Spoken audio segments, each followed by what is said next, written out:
ইরানের যে রিয়ালের যে মূল্য সেটি আজকের ডলারের বিপরীতে প্রায় শূন্যের কোঠায় নেমে এসেছে। এটি মানে খুব অবাক করা বিষয় যে একটা দেশের মুদ্রার কোনো মানই নেই, মূল্যই নেই। আমরা কয়েকদিন আগে একটা ৩-৪ দিন আগে, এখন পরিস্থিতি আরও নাজুক।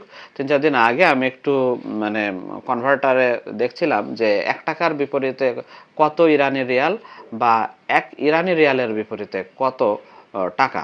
তো সেখানে আমি দেখলাম যে ১ ইরানি রিয়ালের বিপরীতে ৮,০০০ টাকারও বেশি, অর্থাৎ ইরানের ১ টাকা সমান বাংলাদেশের ৮,০০০ টাকারও বেশি, প্রায় ৮,৫০০ টাকার মতো।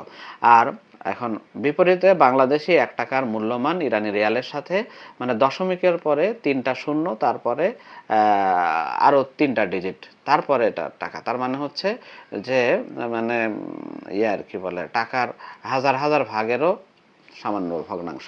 এটি অকল্পনীয় হচ্ছে ব্যাপার। তো দেখা যাক পরিস্থিতি কোন দিকে গড়ায়।